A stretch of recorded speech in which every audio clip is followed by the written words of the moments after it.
Committee for the Forum on Animal Research Ethics, or FAIR as we call it. I'm Rob Streifer, a bioethicist here at UW, and I'm chair of the Planning Committee for FAIR. We have the other members, some of the other members of the Planning Committee here as well. I'm going to spend a few minutes providing a little bit of background to make sure that we have a fresh recollection of what the point of FAIR is and what some of the activities that we've hosted so far have touched on. And then we'll have an open discussion about how we think we should proceed in the future.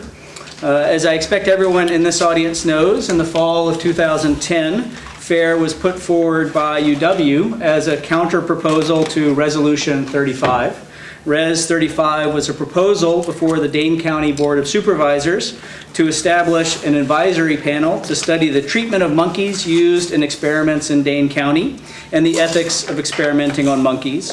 UW offered, in the words of Vice Chancellor Cadwallader, to, quote, increase opportunities for citizens of Dane County and beyond to learn about UW's animal research program, raise issues, and engage in dialogue, and to make UW's animal research program more transparent to interested citizens, and to provide valuable information on the concerns and interests of our community. I want to take a few minutes to take stock of what we've accomplished over the last 2 years, and then provide a few very brief remarks of my own about how I think we could do better, and then I'll open up the floor to feedback. FAIR so far has hosted 8 events. 2 of the speakers were active UW primate researchers. One was Dr. Paul Kaufman, who talked about how he used monkeys to discover the causal mechanisms by which prostaglandins reduce intraocular pressure, which is an important treatment for glaucoma. Although his talk focused on the scientific aspects of his research, during the follow-up discussion with the audience, Kaufman did briefly speak to the research procedures performed on the monkeys, the number of monkeys that he used in his research, as well as the kinds of conditions under which the monkeys were kept. The other UW primate researcher who has an active program here was Dr. David Abbott.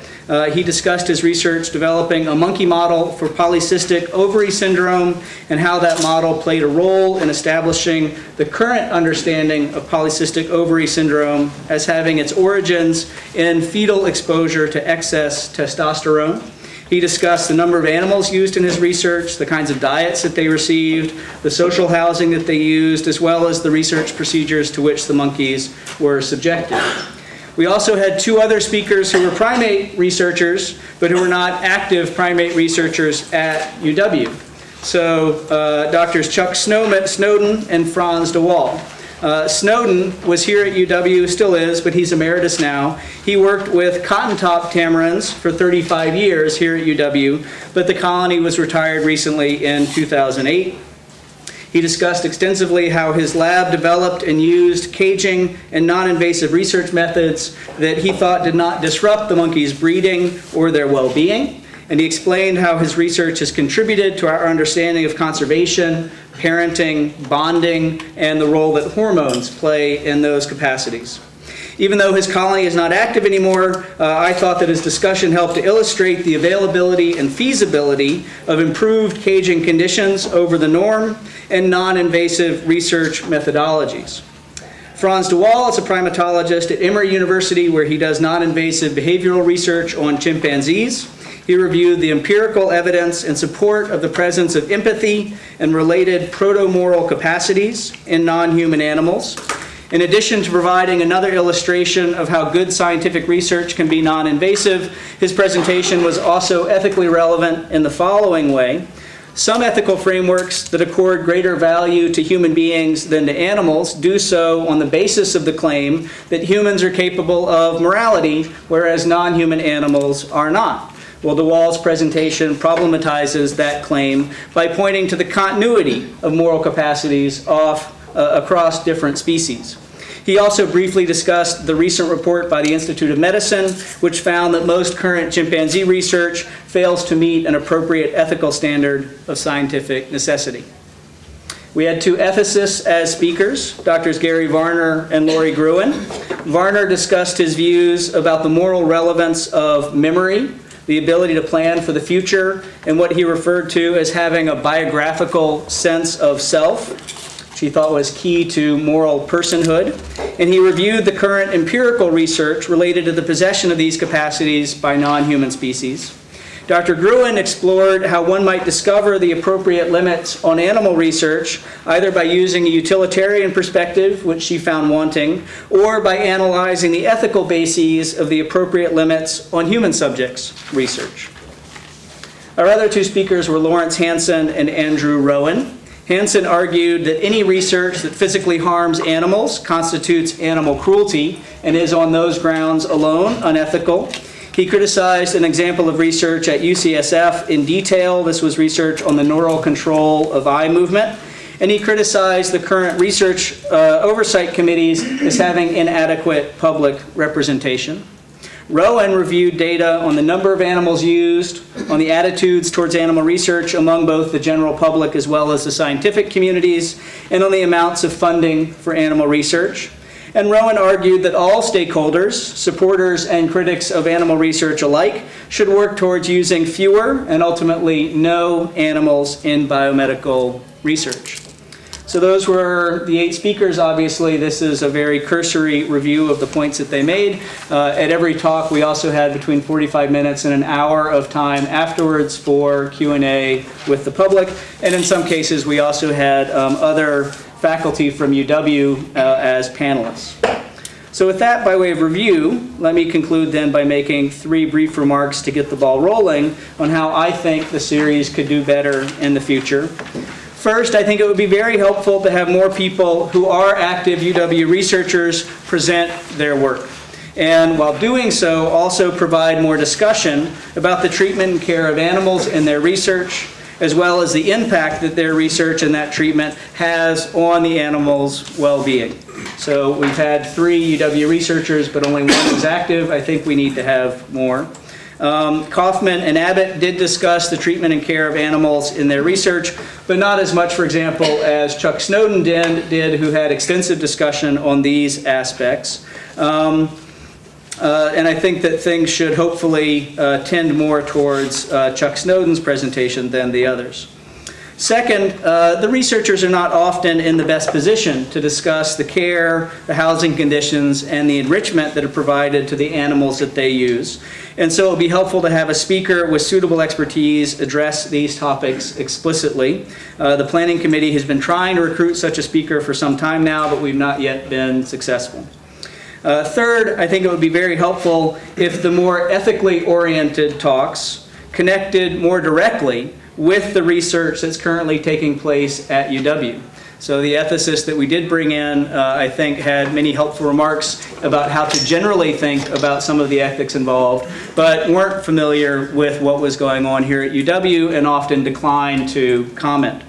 The flip side of that is that I think that the scientific speakers that we have, it would be helpful if they elaborated more on the frameworks that they use to think about the ethics of their own work. So those are 3 remarks that I think illustrate some of the ways that we could improve the series in the future.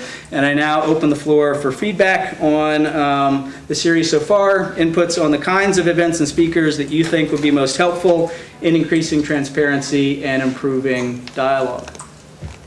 Can you just explain, can you go over number 2 again? I'm not quite sure I caught that. So there have been several times when the researchers who were talking about their research were asked questions about the care and treatment of the animals and the kind of enrichment that were provided. And the researchers are not generally the very people who provide those kinds of things to the animals. Chuck Snowden, who did talk extensively about housing and enrichment and those kinds of things, was, I think, an unusual case in that regard. He played a larger role in the housing of his animals than many other researchers do. So I think that that's been a question that's come up several times, but it's been directed at the researchers, and they're not the best people to answer it. So I think it would be better to get somebody who had expertise in that area. These are my own thoughts. I haven't vetted these with the rest of the Planning Committee members, so this is all just up for discussion. I'm just curious, you said that you've not been able to to get somebody to come to present on the housing and enrichment? Are they not university employees, or what's the difficulty in getting somebody to do that? There are indeed. I'm not sure that I want to speculate much about why they haven't agreed to help. I expect that part of it is the time commitment. I expect that part of it is that while there are many venues, well, there are some venues where UW does certain kinds of outreach where they do touch on these things. It's not clear that FAIR has been viewed as a particularly valuable opportunity to engage in that discussion. So to speculate a little bit, I worry that given some of the discussions that have followed some of the talks, that help me out here, Eric. There's a disincentive. Yeah. Can you elaborate on that? Sure. I think there are a number of individuals on the university campus who are very much involved in the work, the scientific work with animals, the care of animals, and they also are not necessarily interested or even very comfortable getting up before a large group and talking about that, particularly if the group they know will have a lot of critical questions. I fully understand that some people will not really feel comfortable in that sort of an environment. So our objective is not to force anybody to nor do we have the power. Nor can we anyway. Yeah. And I don't really understand completely the genesis of FAIR, but wasn't it for the university to be more transparent about how it's treating the primates, and wasn't it a university decision? So isn't it within the university's power to somehow compel people to come to the presentations to talk about this issue? Absolutely not. The university does not work that way. People are not compelled to do things like that. And maybe I used the wrong verb right. there, but right. If the university has made this pledge to the community, doesn't it have some responsibility or accountability to follow through on that pledge? And that's what we, as members of the FAIR, those of us who are part of the university, are doing. That's what a number of us do when we go out and speak. This campus is actually does have a lot of outreach, does have a lot of public discussion of animal research, does have a lot of direct interactions with animal activists, more than most that I'm aware of. That's research, but just getting back to Rob's point, that how are the primates actually cared for? It seems like a very important concern of the public, and it seems like we're sort of punting here. Well, so one of the objectives of tonight is to find out what are the things that are of particular interest to those of you who are here, and try to identify ways to meet those needs. Those ways of meeting those needs have to be compatible with the interests of the people who are on campus as well. And we've heard the perspective of a number of people on campus about FAIR, and Rob referred to that briefly. We're going to hear another set of perspectives tonight. And I'm hoping, so I mean right now, point number one, you feel that the way these animals are cared for is an important issue, and you'd like to learn more about that, right? And so that's something that we've taken note of, and that's also something we've discussed a lot in our committee meetings, and let's see if we can figure out a way to provide that.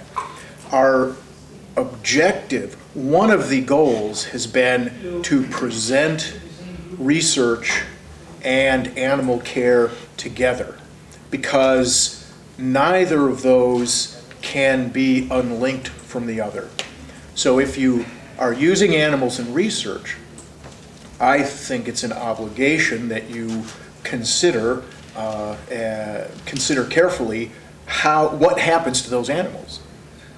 You don't ignore what happens to those animals. That's part of your research, and you have to accept the consequences of that.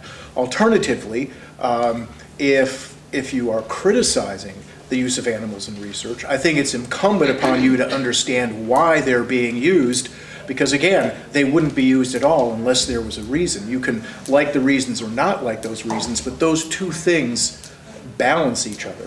what happens and why it happens. So we've tried to connect those.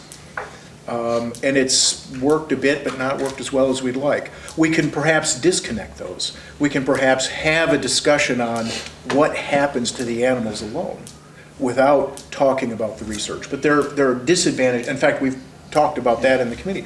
There are disadvantages to that too.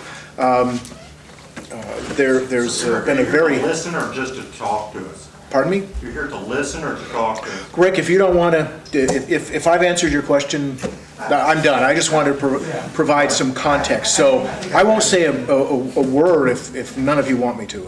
I'm perfectly happy just sitting here and smiling and watching you smile. I have a question, if I may.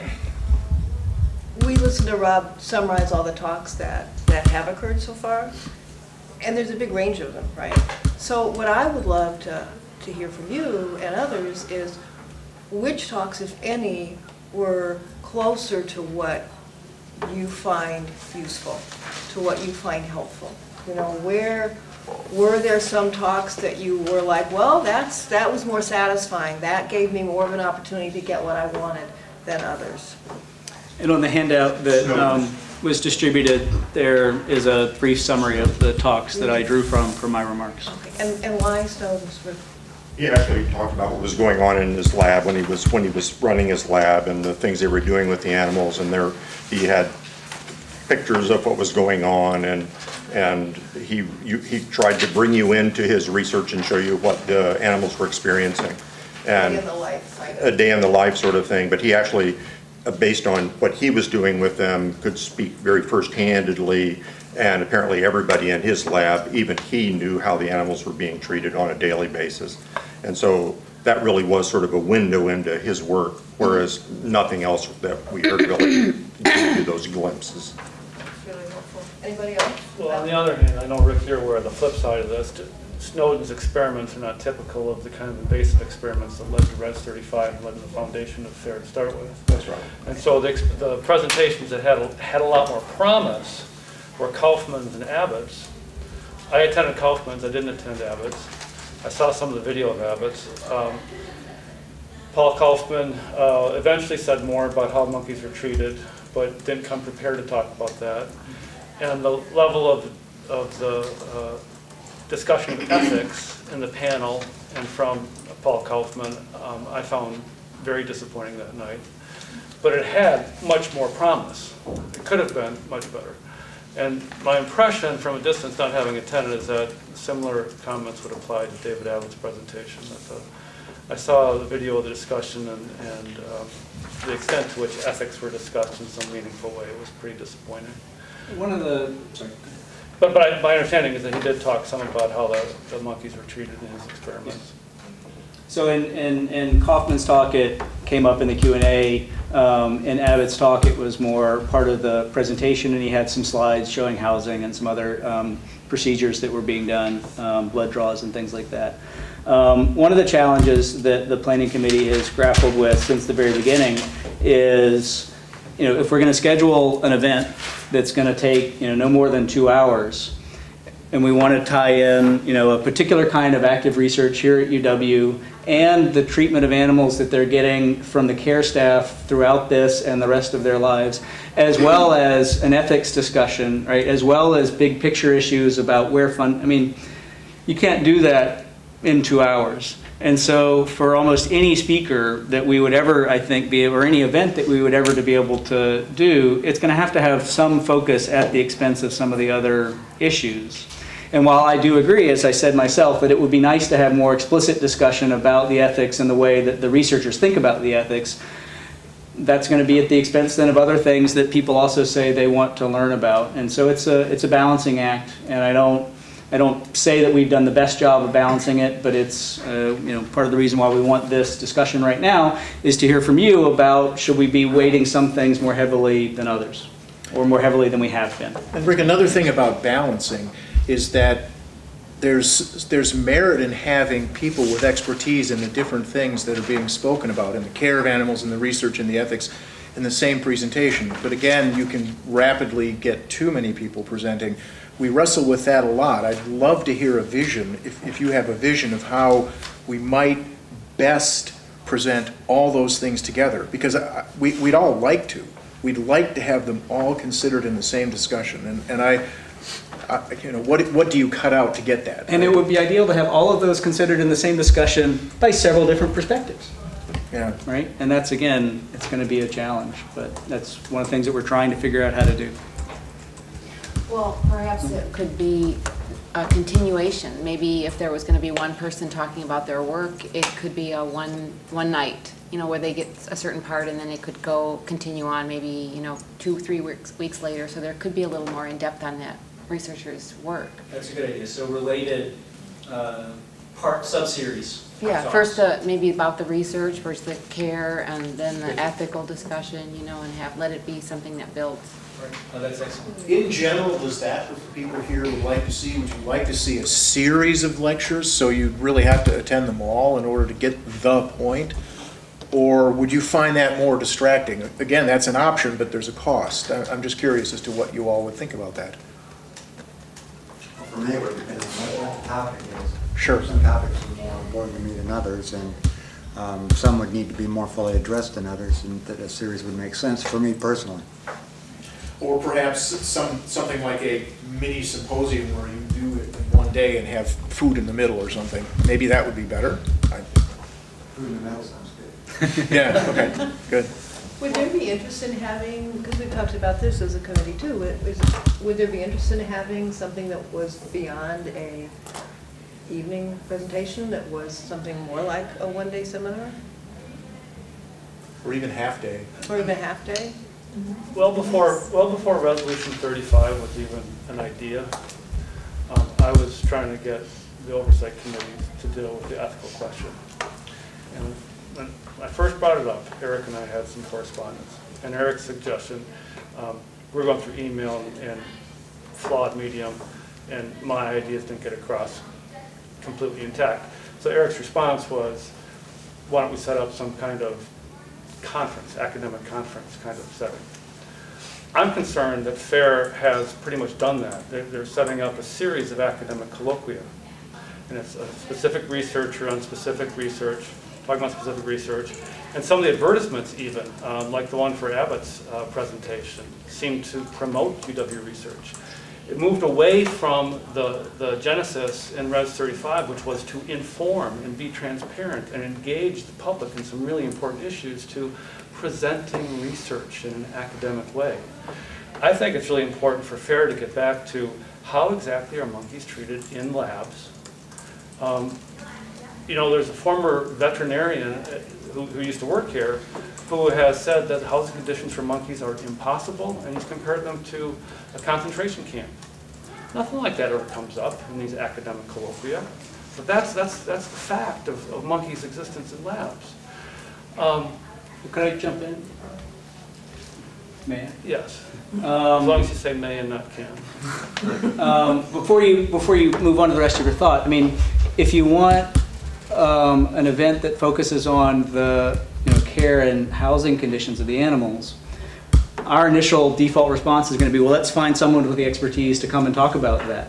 But that sounds, again, like it's just an academic presentation, which is what you're trying to move away from.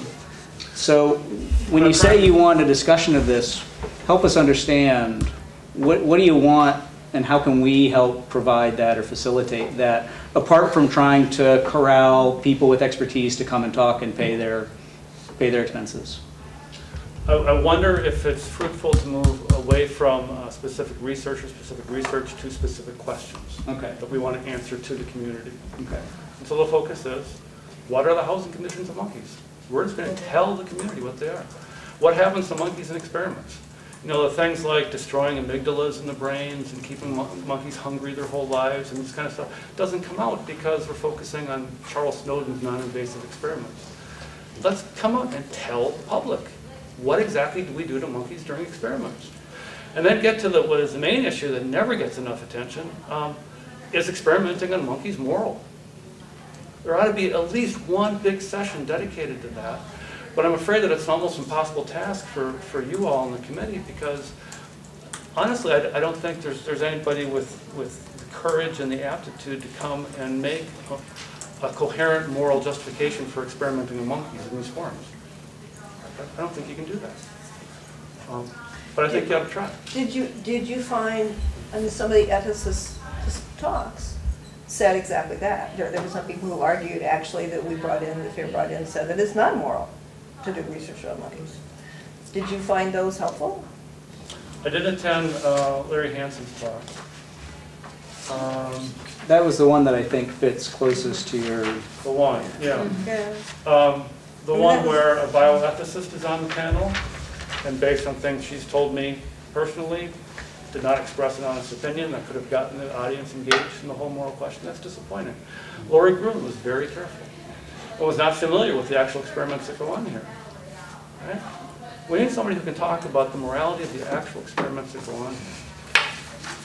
And in an engaging way, who's willing to express an opinion that we can react to, that we can explore one way or the other, or both ways, for and against. Right? So we get engaged and we're dealing with the issue.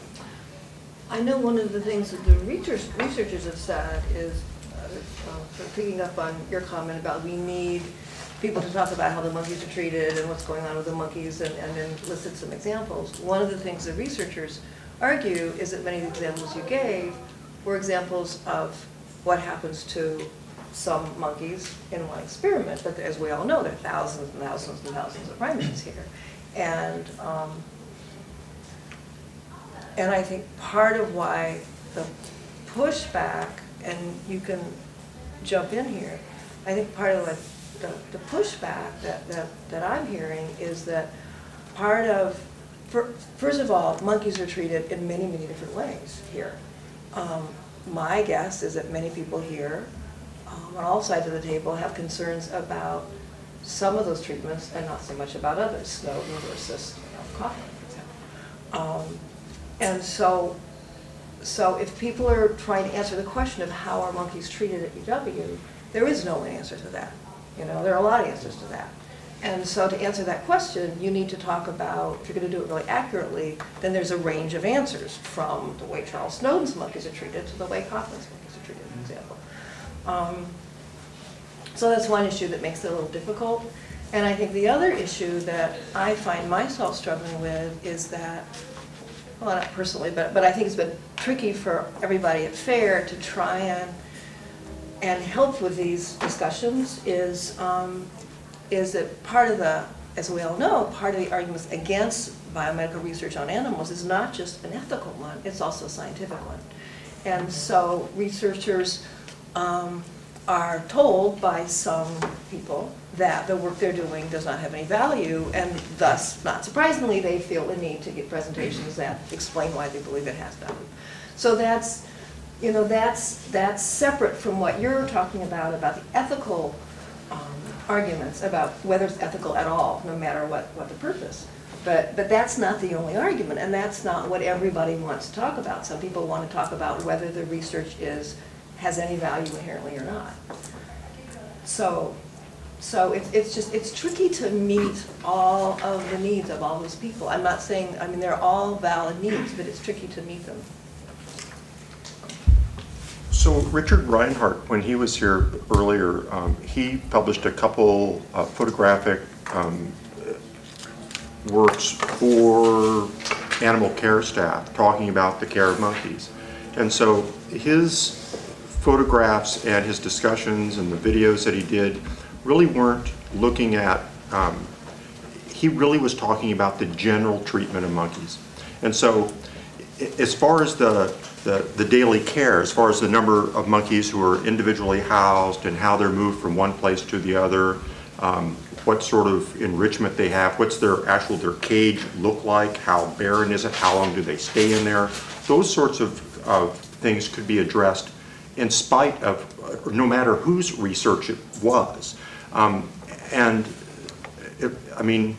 So I think you could, without being too concerned that they were being used in SIV studies or eye studies or anything, I think you could still talk very generally about the sort of routine of what goes on in the lab or in the primate center or the Harlow lab or the medical school on a daily basis. And I think that's I mean, that gets to sort of the idea, I think, back to the original resolution, saying that the public really doesn't know what goes on inside the lab. It's really a black box to the public.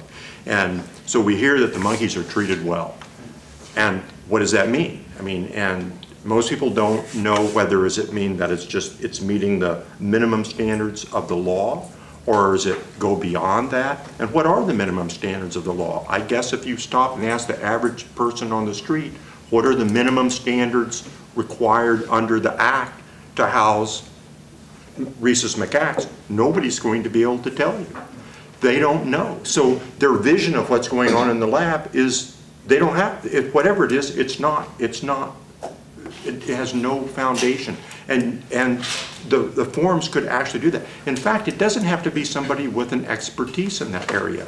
You could walk through the labs and you could video, go room to room, and say, this is what I saw when I visited. This is reporters, they've often taken reporters in but not allowed them to take many photographs or video. But you guys could do that. And not even just say, this is the daily life, this is what I saw when I went in. And that wouldn't be, you don't need to find somebody special with the expertise of daily care to be able to go do that. I agree that you don't need somebody special to do that. But I don't think that that would be a terribly helpful, I mean, I don't mean to suggest it wouldn't be good, but it wouldn't be as helpful, I think, as finding somebody who actually does have expertise, not just to say, here's what it looks like when we do this, but here's what we know based on research about the impact that this has on the well-being of the animals. And that is something then that I don't have the expertise on. I think that's right, Rolf. But if in fact in 2 years you haven't been able to find somebody to do that, then maybe, luck of the draw, you walk through with a video camera and talk to people and black out their eyes so that nobody knows who you're talking to, and interview them about what goes on in the lab. There's a comment down there before. Yeah. I think it would be interesting to know, and have someone speak on the history of the Animal Welfare Act, which, everyone's familiar. And then the common ground amongst all is we follow the guidelines and provide humane treatment is, what I'm reading. So that's the common ground everyone has. So to really get into those guidelines and what exactly they mean. And for instance, saying there's very specific caging housing guidelines for the rhesus monkeys, but then what exactly are they? What's the frequency of injuries of single housing because they did get into a fight and they're labeled as aggressive? And are those variables looked at? Are they included in the studies? So to just have an examination of the guidelines, a presentation about those, I think would be a great talk in and of itself. And then to maybe use 4 or 5 examples of methodologies of studies. And then what I haven't seen is any real admission of things that could be improved. There's single housing, there's abnormal behavior, the idea that they're all treated the same, so the only variability that arises is due to the research. Stuff like that when they each have their individual personality. So I think those are some questions that actually not looking at them does a disservice to science. If you're looking at a scientific question but you're overlooking certain variables, I think it does a disservice. So, just an admission of how things could be improved, I think would help, because as a former primate researcher myself, when I raise concerns on how to improve things in the laboratory, every concern I had was put in a category labeled as animal rights. And so then nothing was improved because of semantics. And I thought that was unfair to the science and to the monkeys. So a general discussion, providing some more background and detail about what the regulations are and how they play out in the research context.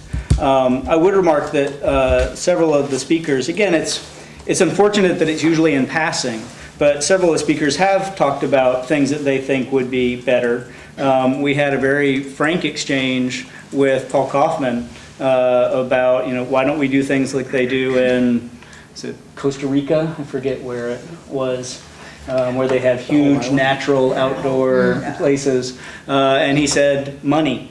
Because of cost, but however, if they're in a captive environment and he's looking at their brain chemistry, when we've read papers that abnormal behavior and psychological distress affects brain chemistry, then that's an overlooked variable. Then maybe it's worth spending the money to study them in a more naturalistic environment. You know what I mean? Josh, you had your hand up? I'm good right now. Come past. I only found out about this research 8 years ago. I'm an UW alum, and I was really horrified by it. And so I have been asking questions, and I've been trying to speak to people on campus, and it just stays pretty secret. And I also table at the farmers market. And the public really still doesn't know what's going on, and what they do hear about, it horrifies them. There's a lot of... I'm so sorry, can I yes. just ask you, when you said this research, was there a specific project you said you didn't know about this research? I just wanted About to- primate research. About I did not know what was going on. In general, got it. Yeah, at the University of Madison at all, period. And then the amount of research that's going on, not just here, but also out in Covance, and people aren't aware. But anyhow, there's so many things that I have learned in the last 8 years, and I keep telling people that I know that they're cursing me because, my life has been really horrible. But there's, nothing gets written about. We've only had a few really courageous reporters, Bill Leaders and Todd Finkelmeyer, Lee Rayburn even discussed it. Most people will not even bring it up. But there's things that are never brought up, like the 628 primate tapes that got shredded by the University of Wisconsin just because Rick Vogel asked for one tape of Ned Kalin's. I would like someone to talk about that. This thing about double trouble.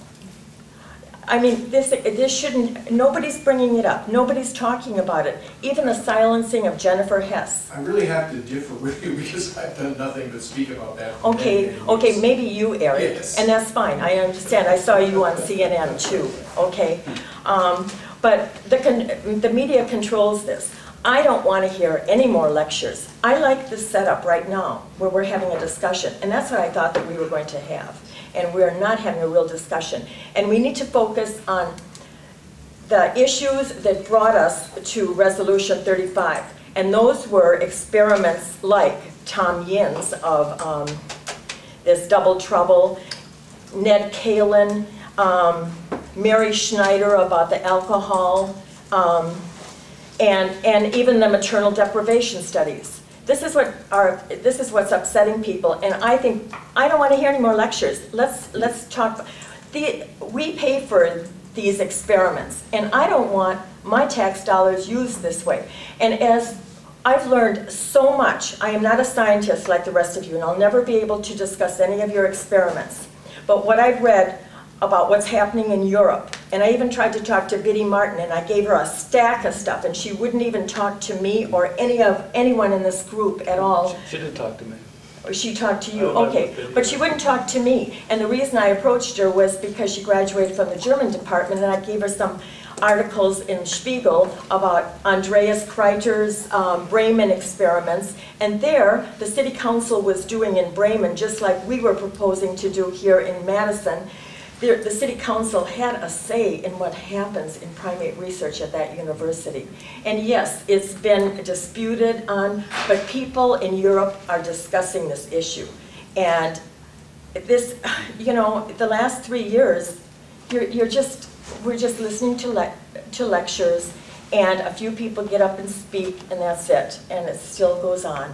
This is our money, $200 million a year. Todd Finkelmeyer wrote about animal research at this university. I want to see my money used in a better way. And the scientific aspect as well, I know, I'm sorry, I'm going on. But the scientific, we live in the 21st century. Most people think that when they talk about research, you're talking about stem cell research or something that is actually, we don't need to harm an animal to advance science. And I've got a wonderful paper, I didn't bring it with me, but how this phrase came about that science won't advance unless there's animal research. I'll find it for you and I'll bring it to the next one. Medical progress depends on animal experiments. No, it doesn't. It's just something that was repeated and repeated, and of course, no one hears our side. That's all I'll say. So I'm glad that you said what you did, and I'm glad you said it the way you did, and I know you a bit, and I know you mean that and feel it. But now, in a sense, what you're asking for is somebody to come in front of you who does this work and, damn it, answer these questions. No, that's what you're asking for. You are asking for somebody to basically face an extremely hostile audience. The things that you believe are not also believed by a lot of other people and a lot of researchers. Me, for example, I understand that certain research can't go forward without using animals.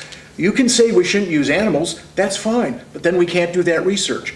You don't accept that consequence. I try to accept the consequences of what happens to animals. So there's got to be this give and take and this respect. There's no researcher who's going to stand in front of that and take all of those misperceptions that you're throwing out.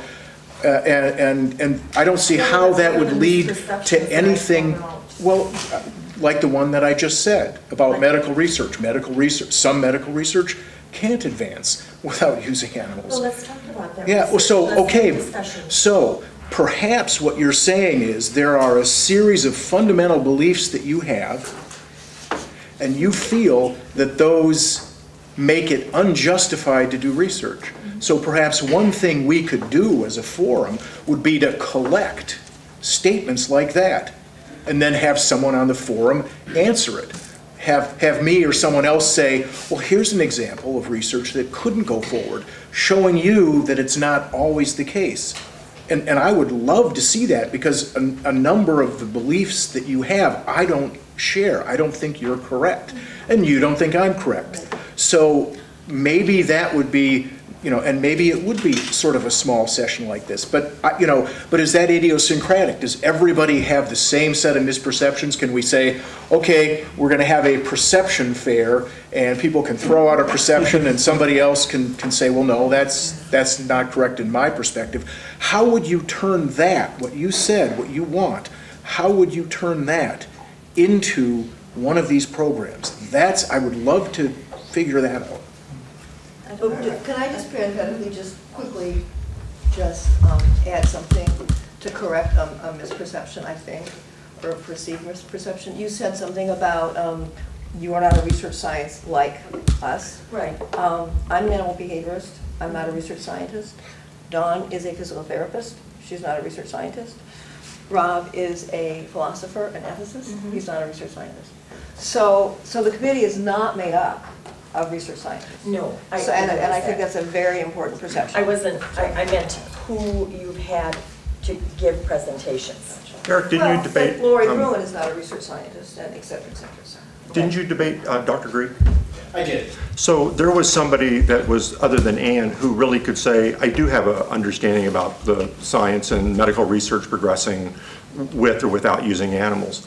And so that was a more balanced discussion. You said you don't know how you would even begin to address those sorts of things, but in fact, a few years ago, that was addressed in a debate. In the context of FAIR, I'm not sure how it would be done.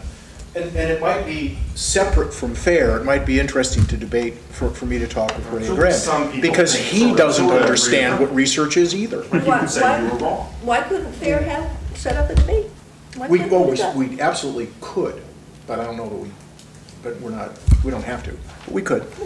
I mean, we've already done it. Well, that's my concern. I mean, if this was done a few years ago, is there much added value in just repeating that? And does it really scratch that itch that you're talking about? Would something like that help? I mean, there's something you want. I don't there's something you'd really like to get from this, you can't quite describe how, and we'd like to provide that. Well, I'm what just she's giving you my describing input. sort of comes close to a question I have, so I'd like to give it a shot. And that is, and Eric, I've heard you speak a couple times in justifying why some animal research is worth it, and you've used utilitarian explanation. And I'm not an expert in utilitarianism, but it's generally speaking the greatest good for the greatest number. And as I've heard the discussions on utilitarian justifications, there seems to be some precision there that comes with quantification, but precision isn't always accuracy, and sometimes it doesn't lead to black and white decisions. Absolutely. And the utilitarian justifications I'm hearing are so dense with jargon of different kinds of utilitarianism, and I don't know, it's primary and secondary, or micro or macro. Maybe I'm not getting the terms right. I'm thinking specifically of Lori Gruen's presentation, but we don't think of it through that kind of a model if we're thinking about humans. For example, there are no animal researchers who would do some of the things to themselves that they're doing to primates, even if it would be easy to justify it with a utilitarian model. So we look at primates that aren't humans different from humans, and as Rob mentioned at the beginning, we found out during the sessions that we've had over the past year that these other primates that make moral decisions, we know that they're individuals. We know that they share 90 in the high 90% of our DNA. So what I would like to hear at some presentation is, if we're not willing to do this to humans, why are we willing to do it to primates, even if there is a benefit that can be quantified, and specifically get into those kinds of questions? That's sort of a moral status. What status do animals have versus the status that people have? Are they the same? Are they different? And how are you Yeah. deciding that? You're Yeah. the ones doing the experiments. How are you deciding? What are you looking at that says it's okay if we do it to the primate because they don't have this capacity that you have? And I mean, fundamentally, I think that's the fundamental issue that separates many of us, our perspective on animals. Well, we would like to hear your perspective on what yes. the differences are. Yeah. What's the difference between you and a primate that makes it okay to do it to them? But that's also the field of study of a number of philosophers. So should we hear from them as well? I'd like to hear from the people that are doing the experiments, but maybe from philosophers too. So if I could speak to that, I mean, Gary Varner's talk addressed the difference between what he called merely sentient animals and persons, with what he called near persons in the middle, and why he thought that there were morally relevant differences in those situations. So that topic has been addressed. The deficiency that I saw with Gary's talk was just that he didn't connect that up to the research question. He stayed up at the ethical theory level. But it has been addressed at the theoretical level in his talk. And then Lori Gruen did talk about, what are the reasons why we don't use humans in certain kinds of research? And in fact, she said that there are absolute limits on certain ways of using human beings, such that no matter how beneficial it would not be permissible to use humans in that research.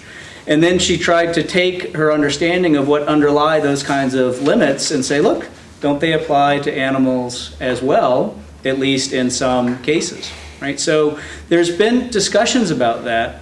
But you haven't gotten Eric's viewpoint, and if you ask me, you'll get a different viewpoint, and if you ask Patricia, you'll get a different viewpoint, and they're all contentious, and I mean, I don't know that anything is going to, as Eric so eloquently put it, right, scratch the itch that we want, where we finally hear somebody say, now I understand why it is or is not okay to do this. I mean, there are different explanations. I think we can help illuminate them. We can help explain to people some of the thinking that's taking place in some of the literature on this. We can get researchers themselves to try to talk about it.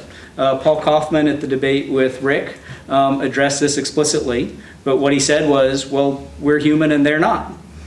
And that's not a very satisfactory answer from a philosophical perspective, but that's how he thinks about it. So, I mean, if you want to know how he thinks about it, he's already told you. And I think Dave Abbott himself, although again it was sort of in passing, which is unfortunate, but basically said, well, humans always come first for me. And that's how he thinks about it. If you want more philosophical reflection, we can get more philosophers in to talk about the different viewpoints. If you want to hear it from the researchers, well, they've commented on it, and then we do have the Q&A, which is not a perfect forum, and I do like the idea of having more open discussions like this that aren't so structured around a speaker.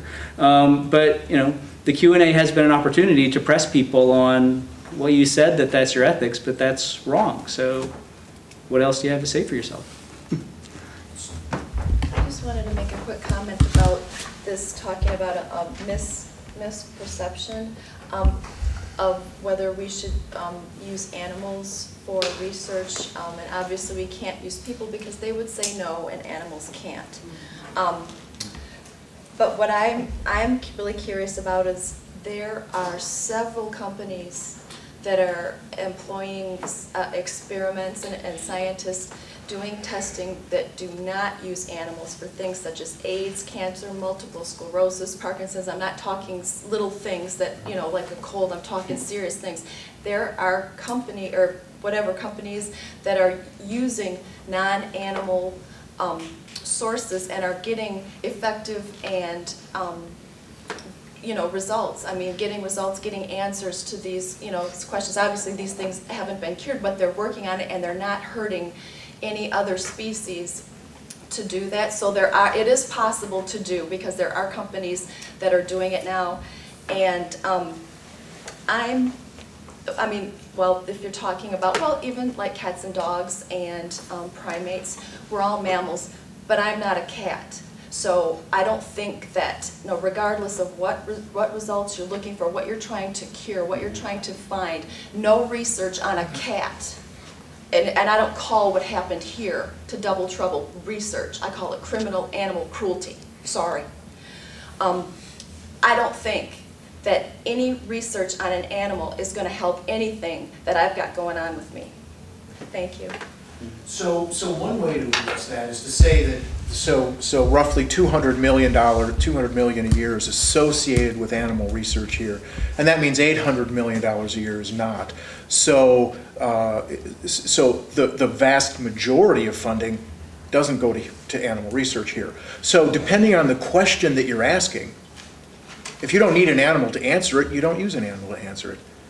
If you can't answer a question without using an animal, then you either use the animal and answer the question or don't answer that question. So a lot of research doesn't involve animals, but it's asking certain questions. Another comment I'll make, there's also about $200 million a year in funding associated with projects on this campus that have institutional review board approval, and that means that they involve human studies of one kind or another. So there's as much funding for human studies as there is for non-human animal studies, for what it's worth. Because, I mean, you said that we don't do things on humans. Well, actually, we do quite a bit. Different things, though. Yeah, right. Yeah, I just said that if you know, the difference between doing experiments on humans and animals is that humans can say, ooh, I really don't think I want to, or yeah, I will, I'll go ahead and take a chance or whatever. But an animal can't, and I don't think they're anything less.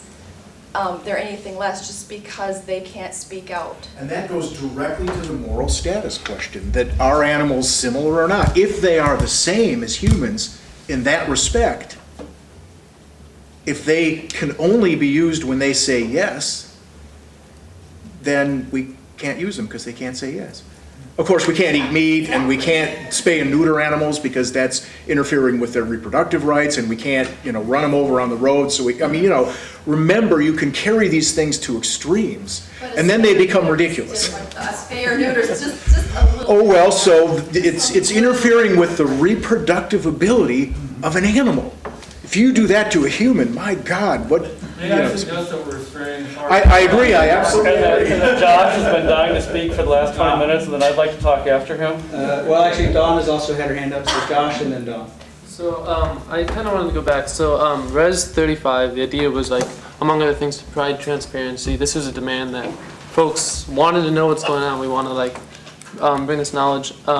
It seems like, at least to me, that these talks haven't been super effective in it. What I would have liked to see, I even said in one of the comment sessions, like, why can't I go in there? Why can't I see? And obviously, I was being facetious. You can't go in there because I might mess up experiments, whatever. But there's researchers that are in there, and presumably folks who are neutral, like on this board, would be able to go in there.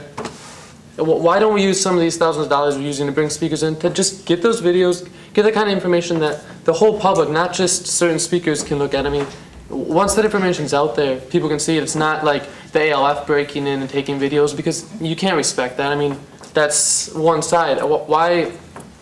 I mean, that's the information we want, and people are, you know, going to jail to get it. Why can't y'all just pay somebody to go in there and do that?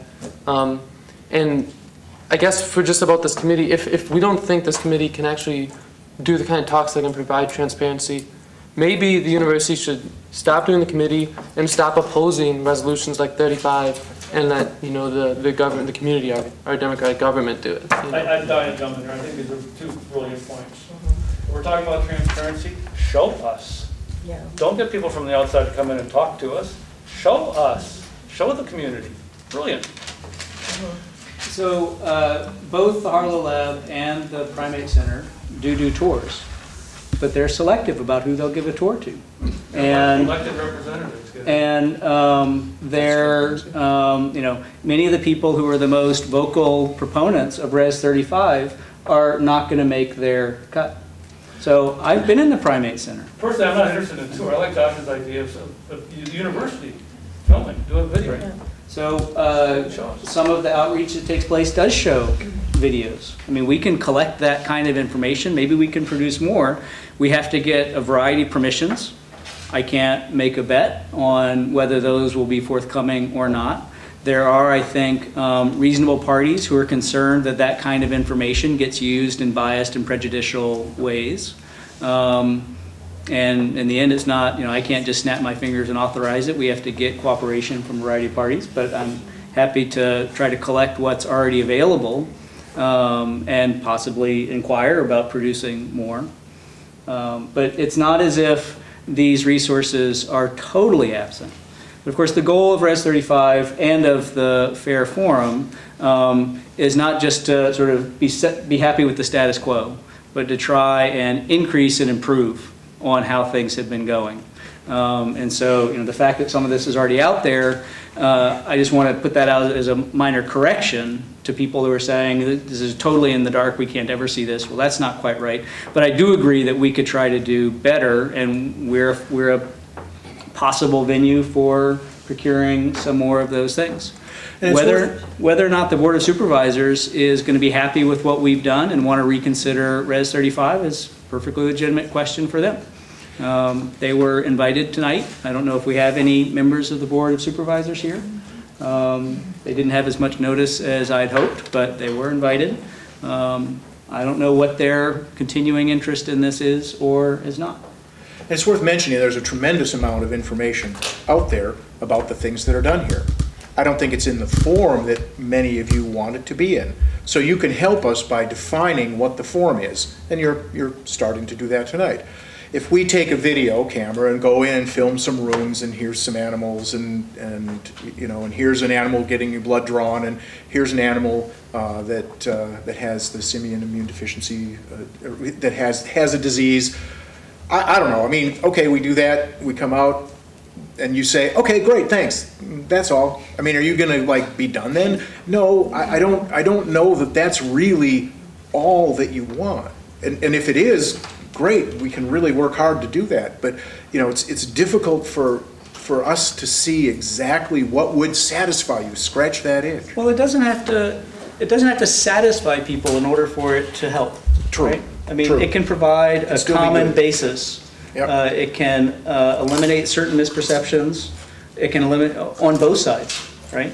And that's helpful for improving dialogue. Doesn't? I mean, I don't think it has to satisfy everything. well, you just spoke, Josh. Dawn, let's have Dawn. Dawn, yes, thank you. This better be good, Dawn. Yeah. Well, first of all, I wanted to thank everyone for coming tonight because the forum committee does grapple on a consistent basis on how best to present the information that I think people are really interested in. A couple of things I just wanted to comment on. Some of it has been very frustrating for me as a forum member in regards to people that have been asked to participate and have declined.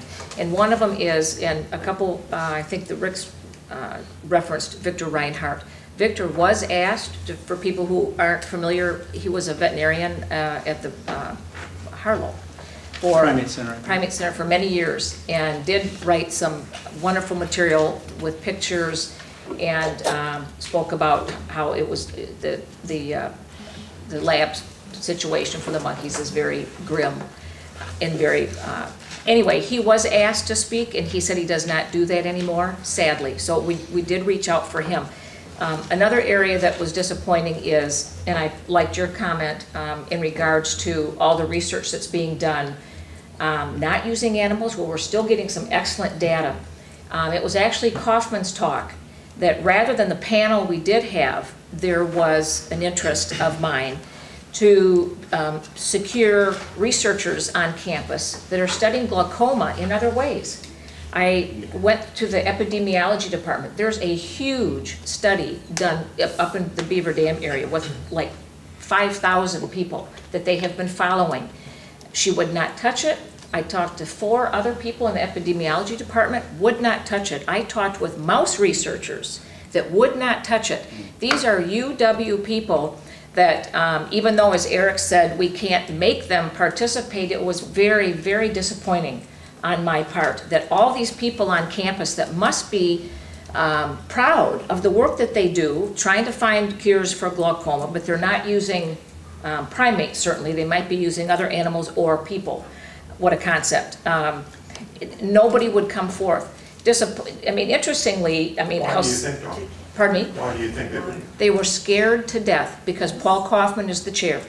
I would disagree with the last part of what you said. I was told that. Eric, I was told that. I know, but that's not true for all of them. There are plenty of people there are plenty of academics who are not scared to death of other academics. There are people who are scared of some of the people in this room. Well, they were afraid to participate. I think that's also part of the issue. I think that there's a perception that, while, as I mentioned earlier, many of these people are willing to do outreach to a variety of audiences, but there's a perception that the FAIR audience and context is much more adversarial than they would like. It's not viewed as a cooperative, good faith endeavor, and I think that there are probably people here who feel the same way about the researchers on our side.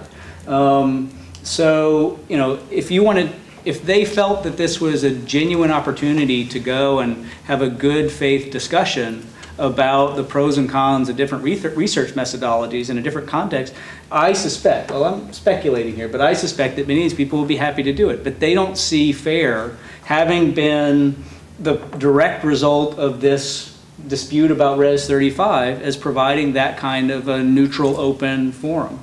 And that, I think, I mean, you know. That's something we have to deal, we have to figure out how to address that, or else it'll dry up. Yeah. And I really want us to. How do we make this the right kind of environment where everybody wants to come and talk and listen? There was one comment in particular that struck me by an academic who gives presentations to the public about animal research, and sometimes you're there. And she said she feels very comfortable in that setting, but she would not be comfortable coming to one of the FAIR sessions. Well, we don't want that to be the case. Whether that's another misperception or not, we've got to figure out how to turn that around if we want to make this useful to everybody. And we haven't yet. You wouldn't feel comfortable because I would be there? Well, no. She's been in places where you have been, yeah, but not the FAIR context. Oh. So it's something about the aura of FAIR has, it's for some people, it's a negative, and I have some ideas why, but we got to fix that. Well, they were very clear. One, as Rob said, it was created because of Res 35. And one of the things that struck me very profoundly was a comment by one that just having the word ethics in the title suggested to them that it was really, that basically there was tremendous bias towards an animal rights perspective. And therefore, just by view of that it was begun by Res 35, that they would be coming into a situation in which, as Rob was saying, they would be attacked and under fire and would not be able to have a discussion. So I'm just Dawn, I'm sorry, we interrupted though, you have other things. Yeah, sorry. So, Oh, well, I guess just briefly, two other things, and maybe I would have Patricia speak to this, is two of the things on your handout is that, of things that we have discussed for the next semester, is one is Herzog, and Patricia might just give a little perspective, so I don't know if you want to just briefly touch on Herzog. Sure. There's, at the moment, there's a talk lined up in late April, I think, by Harold Herzog, who wrote a book titled Some We Love, Some We Hate, and Some We Eat. Herzog has been studying human perspectives and attitudes towards animals for many, many years, and focuses especially on the contradictory nature of our relationships with animals.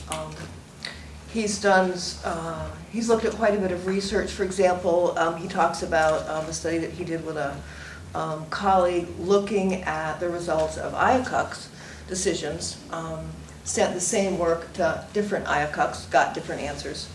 So he's very interested in the ethics, or in the issue of basically ethics as it applies to both the American population, how people tend to think of animals, how it's often contradictory. He actually started, he started the book, and he started some of this interest because a rumor went out. He's always been a snake and reptile man, and he started, someone started a rumor that he was feeding baby kittens to his snakes. And he was castigated publicly, he was attacked, people were appalled, people were writing, and they were appalled. And, well, he, of course, was not feeding baby kittens to snakes, but he was feeding mice. And he thought, why is it okay to be feeding mice? And so why would it be okay to be feeding mice? So he's done a tremendous amount of research on attitudes. One of the things that he mentions in his abstract that he sent to us was that if you look at the general public's attitudes, there are more people in favor of deer hunting, I think, than I don't remember. or yeah, I'll get it wrong, so I won't quote it. Anyway, so we asked him because he's been looking at the issue from a broad sense of how do we look at animals? What kind of ethical framework do we use for animals in different contexts? We have asked him to take that kind of perspective and all the research he's done and apply it to some of the cases here at UW-Madison.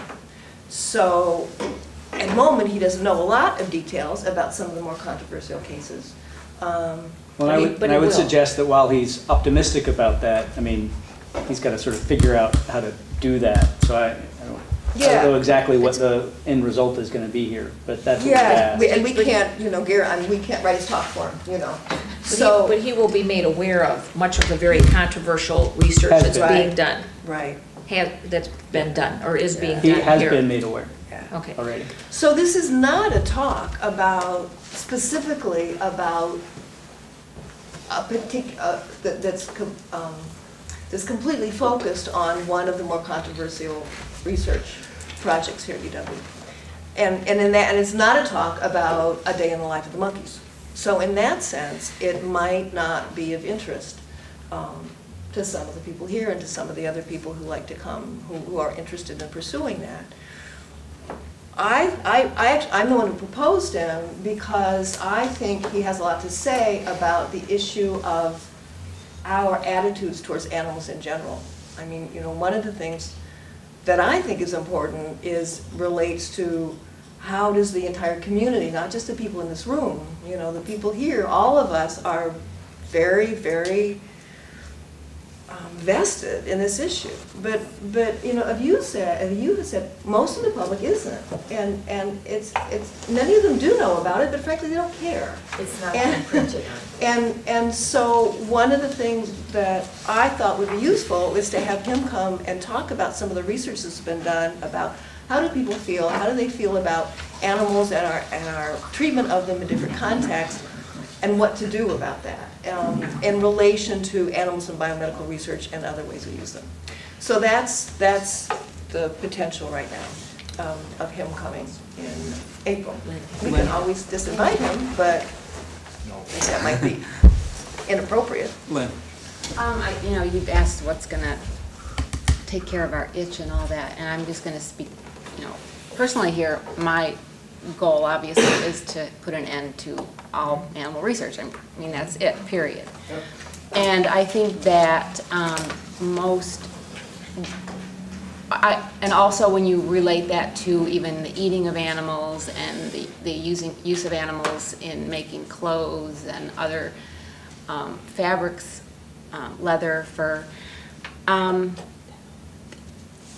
think there's an evolution that's moving towards getting away from animal research, that in the future there is not going to be any animal research. And I think that one of the ways is for the public to actually know what goes on, to make up their mind to say, okay, I'm against this and I'm going to write to my legislators and I want to have funding closed and all that.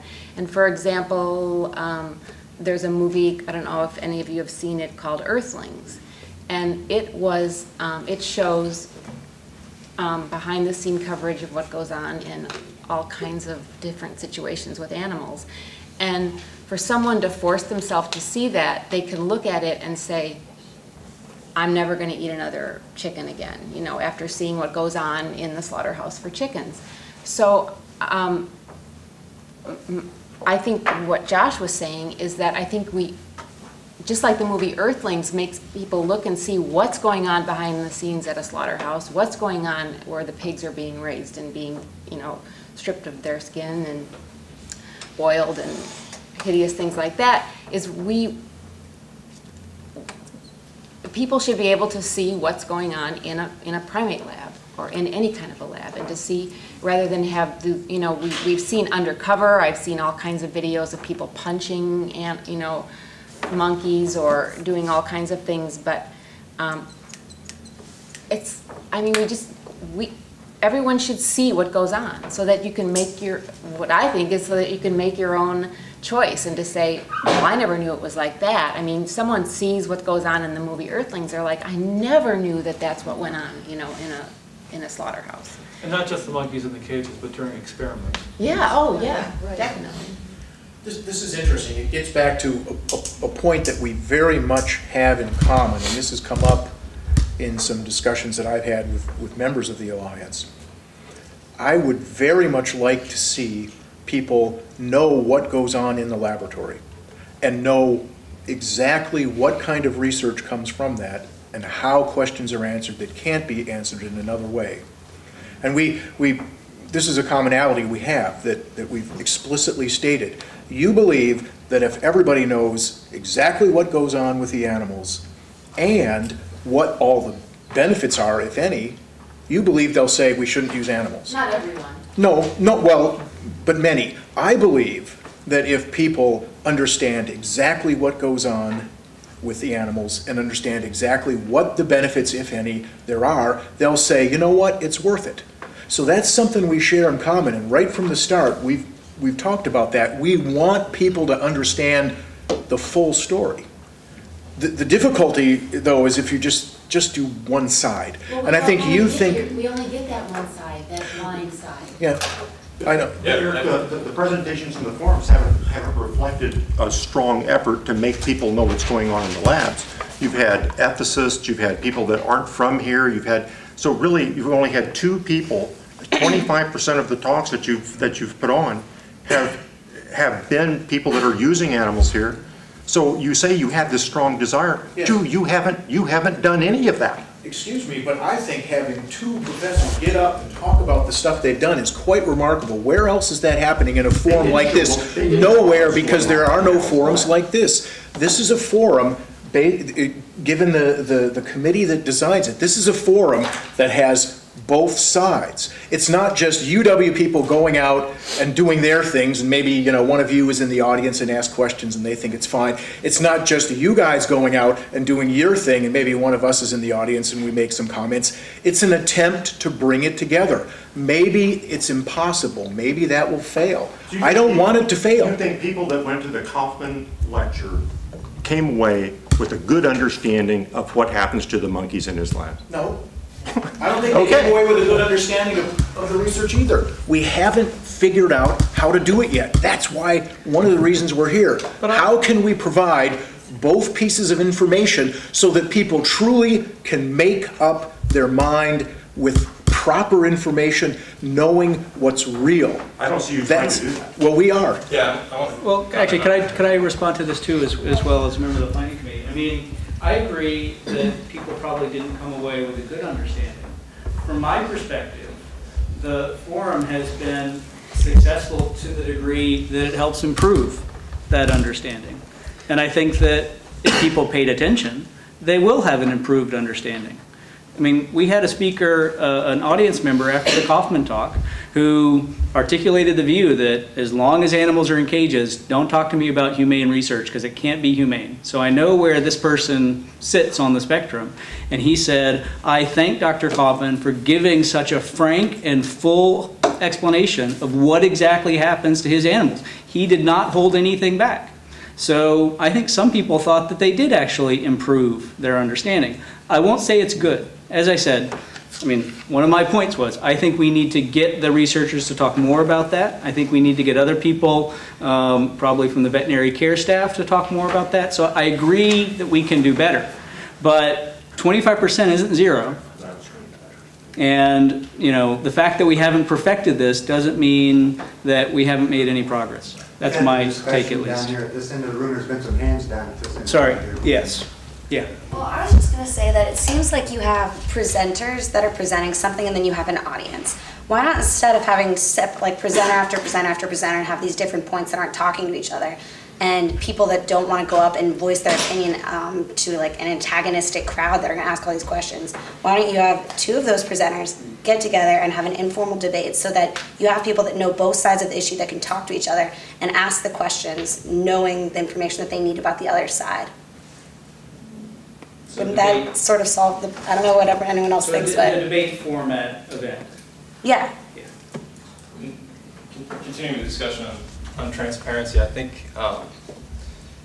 it would be, what we've had the opportunity to see, and we can see by reading published papers that are the result of research that's been conducted here, and also in the academic talks, we can understand what the benefits or the proposed benefits are of the research. But I don't think we've had the opportunity to see the other side of, or at least have had a clear presentation of the other side of that relationship. And by that I mean every research project that's approved by the committee is weighed.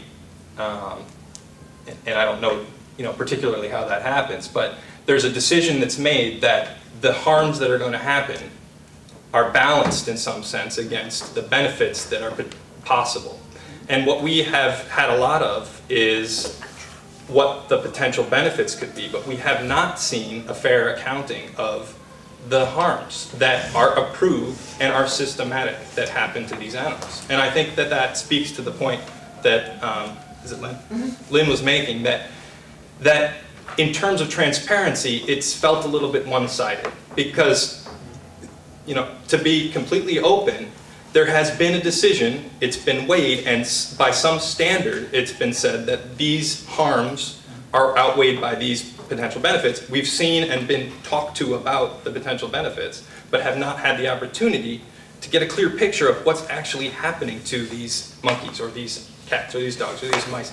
And that has not been aired. And I think that's the transparency that I'm craving. Yeah. That's well stated. I agree with Yeah, and I appreciate you defining transparency, because that's one of the things I've been thinking about as we've been talking, is you can define transparency a lot of ways, you know? It's like, what do you have to see, what do you have to know to feel like you're getting that opening, you know, that you're getting that clarity that you really want. And so I think it's really useful to talk about exactly what that means, so I appreciate it. And I agree with you. Some of what it sounds like people are asking for is just kind of footage of what goes on in the laboratory and things like that. And just to, you know, this is my first time at one of these forums, to give a general sense of what I've heard, it seems like it's a fairly antagonistic approach towards the researchers. And so, I mean, basically what you're asking is for a fireman to come and throw gasoline on flames. So, I mean, because it really seems like with people's current approaches to attempting to understand what's going on in the research, it's not even an approach towards understanding, it's more of an approach towards trying to stop it from happening to begin with. And I guess it's inherently flawed if you can't accept some of what the researchers are going to say, and if you want them to show you things like that footage, you have to allow them to put it into context for you and be receptive to it rather than just be appalled by it. One thing I wanted to just mention is, years ago, when Rick and we started the Primate Freedom Project, we had these Primate Freedom tags, which were a tag that had the serial number, the sex, the date of birth of a monkey, and where he or she was living, what center he was living in. And the people who bought the tags would write into the primate center and ask, can you tell me, you know, if this monkey's alive, what's going on with this monkey, what kind of research has he or she been used in, and all that. And, you know, we did get long, you know, reports of their life, and attempted to write the life of this monkey, you know. And so that was just us piecing together the veterinary reports, you know, and most of them had chronic diarrhea, you know, chewed off their tails. I mean, it was really typical that that kind of thing would happen. And then they would be used for one project and then be shipped to another place, you know, and then eventually they would lose any kind of knowledge of them because they probably died. So I think that, I mean, we kind of just, you know, cut and pasted and put it together, and I'm sure that the primate community thought, oh, they don't know what they're talking about, you know, they just, you know, they're just writing this up. But that would be nice to hear from a day, you know, one monkey's life from birth. Like what Bill Leader Yeah. Yeah. The daily care logs, though, when we looked at many and many of these from monkeys all around the country at all of the primate centers, except for we couldn't get anything out of Yerkes. It's a private school. But most of them, their lives were bleak. And the veterinary records reflected that. They had constant bouts of diarrhea. There were constantly wounds. You could tell when they were put into a study, particularly the monkeys that were used in the AIDS studies, and they would talk about not eating any longer and looking at how much was their diarrhea under the cage, the wounding that they went under. And this was, I've looked at, I don't know, a couple hundred daily care logs that we could see from around the country. And there's no happy cases. There's none that say, this monkey really looks good today, and it's good that he's in this project, and he seems happy, and it's all bleak. And that's the reality of what's happening to them in the labs. And and I'm just reading, these are the daily care logs from the labs themselves. It's not censored, it's just, this is what it is, just their daily look at them, and again and again and again the reports of diarrhea or not eating or not moving, and just all of these things on and on and on. And so that really is talking about the costs and the benefits. Those are the costs, and those costs haven't been talked about at all. And I think that it's those costs that drove the effort to get the county board to look at what's going on in the labs and try to make this third-party decision, We know we told them, we said, we don't think that you should have animal activists on the commission, on the citizens panel. We don't think you should have researchers, but they should talk to both sides. The idea that there would be private citizens that weren't connected with this, had no foreknowledge, the idea that they would sit down and listen to what was going on, be given information, that brought out more researchers from the university, more people. The meetings were packed with them saying, don't do this. We know what we're doing. Let us take you. We don't have to have anybody's, no private person looking in on what we're doing. This, never have I seen committees filled to the brim, one after the other, people coming up and testifying. We don't want anybody looking over our shoulder. We know what we're doing. And then Cadwalader comes and says, don't worry, we'll make it transparent. We don't need a third party coming in and looking at what we're doing. The result has been these things that they said, we're going to put on a program that helps the public understand what's really going on. And this is what they gave us. 2 years they've been doing this, maybe longer now, I don't know. And I don't think anybody has an inkling of really what the life of these animals are in the labs. Rick, we know what your perspective on it is. Do you think anything I said right now wasn't true? I read your blogs, and you are negative about the forum all the way through, so we know what you say. Rob's already talked about somebody who did benefit. I know some veterinary students who went and have benefited from them. There has been a difference made by FAIR. What we're trying to do is figure out a way to make it even better. We could also have the alternative of just stopping it completely, but I'd rather not. I want to try. I want to make this work. You will never be satisfied, so that's okay. You don't have to be satisfied. We said we just want a third party to look at the situation. That has nothing. We don't want that to happen. We're afraid of that. We're talking about FAIR right now. We're not talking about the county board. And so how do we make FAIR better? And we're hearing some things, present more information on the life of the animals. But it can't just be anecdotal. I mean, you're talking about all these anecdotes. You can use anecdotes to make something seem perfect or something seem horrible. How do we get quantitative data? You know, do we talk about the percent of animals who ever have diarrhea? I mean, seriously, is that the kind of thing that this group would be interested in hearing? What sort of information do you want? And just showing pictures, I don't expect you'll ever be satisfied if we go into rooms and film, because you'll say, oh, well, but you didn't show, you know. So that's anecdotal. Like, so what is the hard information that will tell you exactly what you want to know? I've been holding on to a few thoughts for a while, so I'm going to try to squeeze in here. Related to some comments here. Rob, you said a while ago, and I hope I don't misrepresent this too badly, but if you want a big discussion about the ethical question, it's kind of hard to do because Eric might approach it one way and I might have a different kind of answer, and Kaufman might have a different kind of answer, and Tricia has a different kind of answer, and it's tough to get this kind of holistic institutional view of the moral question. You were saying something like that? Okay. Close enough. That's how I received it. Okay. Anyway, but while I sympathize with the difficulty of it, because I think that's an accurate description of reality, it troubles me. Because Eric, as a spokesperson for the UW Animal Research, has often gone out and he's put in writing, he's done in person, he's done on radio, he's done on TV, and he said it's a utilitarian case. And monkeys have different moral status. And so it's okay to apply utilitarian rationale to experimenting on them. Well, utilitarianism is about costs and benefits. It's an empirical question. And so one way to approach it, the thing I've been looking for, is for the university now to come out and tell the community what its moral justification for experimenting with monkeys.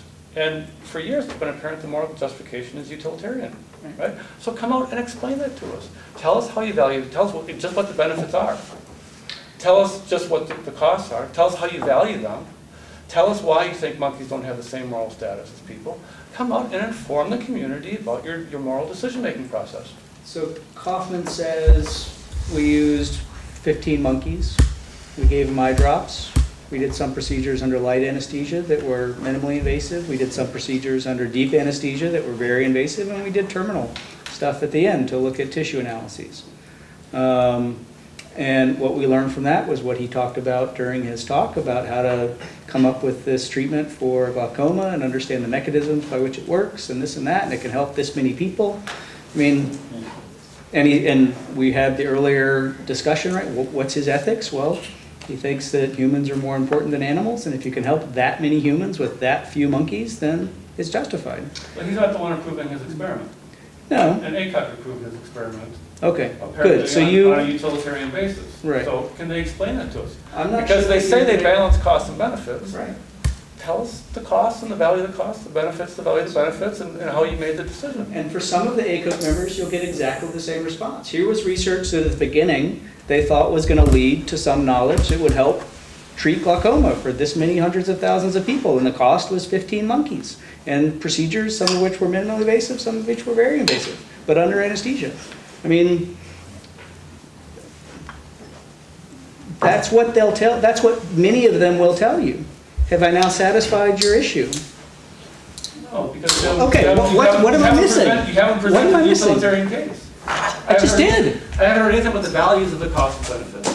What actually came out of the experiment. So you want me to translate? You want me to translate the treatment for glaucoma into a dollar value, just as a surrogate at least? Translate the cost of the monkey lives into a dollar value, and then show that the former is greater than the latter? If you're making a moral claim that the former is greater than the latter, you need to tell us the values in some terms. Yeah, absolutely. And if you can't do it about a current experiment, which I understand, go back to all the experiments that were done between 10 years and 20 years ago. And I think and look at the benefits that came from that. Feels that he did. From his perspective, he gave you an accounting. And well, he did.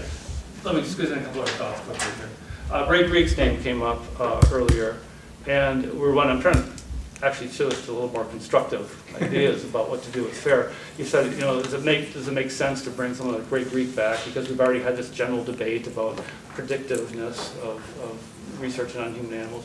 Well, Ray Greek, I happen to know, is willing to come back and is willing to talk about and debate specific experiments. For example, Marina Emborg's experiments on Parkinson's disease. He'd come back and talk about the scientific merit of using monkeys for research in Parkinson's disease. Get Marina Emborg up there. We have a much more meaningful discussion than the general debate that Eric had with Ray a few years ago. That sounds very interesting. I think there was some hands up down here that I've been ignoring. Just real quickly, you know, given that the species of animals, many of them used in research are the same species that we use as our companion animals or that we go and visit at the zoo, you know, I think we can all agree at least that these animals, you know, deserve more when possible than their minimum guidelines. And so if we could have a panel where just having a few, 1 to 3 guests talking about success stories of ethical compromises where they've retired animals from research, where they were involved in non-terminal studies, where they really strive to go above and beyond the guidelines to provide a naturalistic... Well, that sounds like Chuck Snowden's talk. Yeah, I guess that's... I mean, I think we can have more of that. I agree. But yeah, I was going to use his example of him retiring all those monkeys. I guess that was at the end of his study where he didn't have funding anymore. But also, I was thinking on the other side, sanctuaries who accept the animals, but that would require flying someone in or something like that. But and one of the questions that was explicitly listed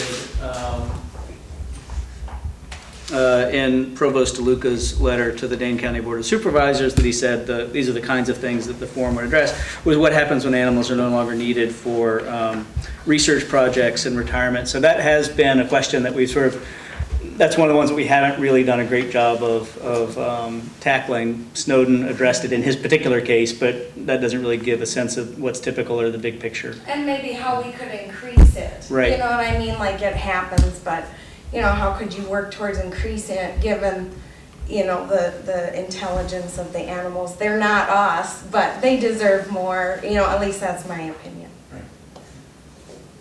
Yeah.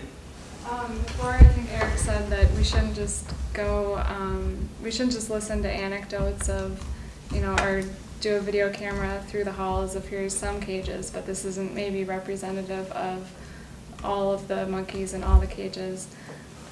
And I think statistics would be helpful, and where you can't, you know, you can't really describe some things with statistics. You can combine statistics about how many monkeys are sick for this many days, or how many toys they get in each cage, or whatever. And then also add in some pictures or some video is just showing this is an example. Maybe this isn't representative, but that's what we Anecdotes are have. valuable, and I don't mean to say they're not valuable, but you can use anecdotes to support anything you want. So I think if you're going to use those anecdotes, it makes sense to have some sort of quantification, and that's what. And so, Yeah, and you're saying you would like to hear some of that stuff, Yeah, and I that think might be something that we can build in to get a more accurate depiction of sort of the day in the life of the typical animal. And then also back to what Rick was saying, how you want to place some sort of value on the benefits and the costs to the research. You could use something like quality adjusted life years or something. And, you know, maybe we don't agree on how many monkey life years equals a human life year, but the IACUC has some sort of idea that they go off of. Maybe they use a monkey as 0.5, you know, times a human quality adjusted life year. I would venture to say there's nothing that precise in their reasoning or in our reasoning when we think about, you know, is it worth funding this kind of research that's going to put humans at risk? I mean, that would be an artificial precision, I think. So I think that, you know, we should try to, just going based on our gut feeling isn't good enough. We should try to do some sort of quantitative cost-benefit analysis.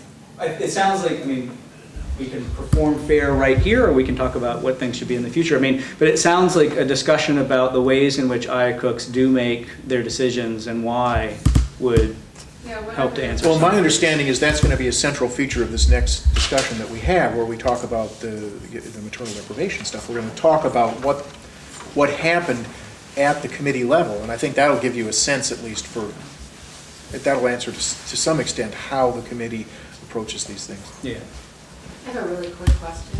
Is there any way that the university could cover videotaping the forums and having them public?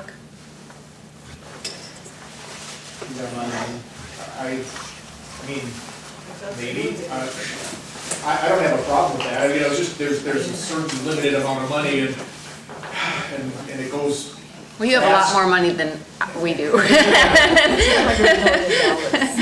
So that's just a request, you know, maybe to have the university. Certainly, drop me an email, let me know what the expense is. Some of the venues that we can use, so the Biotech Center, for example, can record and put stuff up. So that's a consideration that we could perhaps put more front and center in thinking about where to hold the events. I do like the way things are up now and available, by the way. And we appreciate. We think you do a great job. I was very frustrated that Franz de Waal's talk wasn't up because he didn't let us videotape it, and it's a wasted opportunity. Well, yeah, and then. Something that's come up a few times, like that you mentioned, is research questions that are unanswerable without the use of animals. And I'd be interested to hear some more specifics on that. And I'd be interested to hear about why other methodologies such as informed consent or computer models, or I'd be interested to hear some more specifics about that, and I'd also be interested to hear, aside from those examples, why are we doing research on animals? So in other words, the focus would be just not research on glaucoma, or not research on reproductive diseases, but examples of research questions that can only be answered using animals, that really just maybe give several. And then the justification or the logic for why we believe that's the case. I'd be interested to hear that, yeah. Okay, no, I like that idea. Yeah. Well, this is just a comment really on the moral status that was mentioned before.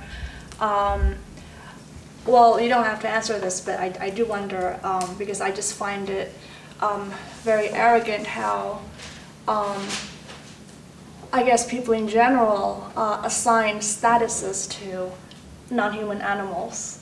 So I'm just wondering how you, what you think of that. How about we chat afterwards? I mean, I'm happy to give a lecture or more on moral status and why some people think it's a useful concept. Some people think it's not a useful concept. But at least from my perspective, it's just going to be a little mini philosophy talk. But I'm happy to chat afterwards. I just wanted to pose to the group and welcome thoughts. One of the other things that we have struggled with as a forum committee is trying to bring more of the general public to these events. And I think there's lots of reasons I think we could do better with advertising.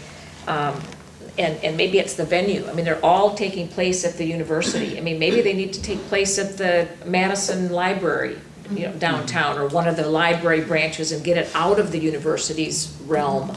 I don't know. I mean, maybe a lot of people don't feel comfortable finding university buildings, or where do you park at night? I don't know. So are there other suggestions you might have for us to explore on how to get at the general public, people that Ann talks to at the farmers market every Saturday? I mean, how do we get those people to come to a forum? How do we reach those people to participate? I always check the 77 Square and the Isthmus. And it's always, you have to look way in the back to find something. I mean, when you have other types of events, there's a little bit more advertising. I think that this deserves it, it warrants it. And it's a little 3-line sentence about, lecture. You really have to dig. And Dawn was also asking about venue, about if the actual lectures were held off campus. It would be much Do you better. think more people would come? You know, it's worthwhile. I wrote a letter to Rob with a number of ideas for FAIR, and I think the letter was distributed to share with committee members. So I just jump in here with one idea from there. I think one way to get more people interested is to have events that are just more engaging. And one way to have events that are more engaging is to include the pros and the pro and con sides in the same event. Well, so the person down here, she left already, suggested you have an informal debate, I think she called it. I've suggested you have structured discussions, structured conversations. And then that draws people in a different way than an academic lecture does. well, if I could also jump in, yes, and. Yes, and. That's your polite way of saying, but no. Very nice way of saying yes. No, I agree with some of your points, and one of the biggest, what we will criticize, I think, most vociferously about the Front of Wall talk and the Chuck Snowden talk. But those are the talks that brought in the most people. One of the truisms of the world is the fact that unless I compel my students to go because of some reinforcement I will give them academically, a lot of people don't want to work all day and then go home and then go out at night and hear about what might be extremely distressing information. They don't want to. So let me just finish. So if one of my personal goals, and I will admit this is just my personal goal, is to get more people thinking about this issue. That's because I think it's important and I think it deserves to be thought about. But one of the ways to do that is to have, I think, sometimes talks like Francois or Chuck Snowden's that tends to bring in the public, and that brings up the issue perhaps not always directly, not always a debate about is it ethical to do this or that, but brings up many of these issues collaterally, and thus gets people in and gets them thinking and talking about these issues. So, but Bait and switch. Bait and switch. So, but I can see all doing that. that gets criticized. I can see all that. I just think So- it's a little ways away from what I think the main focus of FAIR should be. I think it's straying a little bit, that's all. But I appreciate your points. And I'd just say really quickly, when Rick Bogle debated Eric Sandgren, and when Rick Bogle debated Paul Kaufman, big crowds also. Big crowds. Very big. Great. I bring them in. What about televising too? Because I mean, sometimes I'm turning the channels and sure enough, there's some lecturer. A reality TV show. We explored, it was not of sufficient interest, at least for the one that we explored. If I can remember, in the evening I forget a lot of things. But I would be disappointed if it wasn't addressing what Resolution 35 was concerned about. I realize it's depressing, but this is what we want to hear. It concerns us, and I think we deserve to be able to talk about it.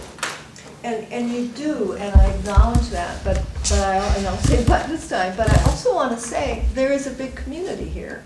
And many people deserve, I mean, everybody's a stakeholder, and many, many people deserve to be able to have their perspective and their voice. But when will these issues then be discussed? It's already 3 years later, so. Well, and we were told it would be more transparent, so I'm disappointed. I feel betrayed. Gotcha. I'm just curious, how many, who's on the forum? I know 4 of you, I don't know who else. On the committee? On the committee, the 4 of you. So Paula Ranelli is another public member. I know Paul, right? She was sick. Right. David Abbott, who gave one of the talks, is on the planning committee, and then Simon Peake, who's a SVM professor in theriogenology and clinician. I think he might have even made a comment or something, maybe, does he have a British accent? Yeah, or yeah. Canadian or That's him. something? Yes. Yeah. Yeah. But they couldn't make it tonight. Thanks for hosting this discussion. Thank you very much, everyone, for their Thanks for your input. letter.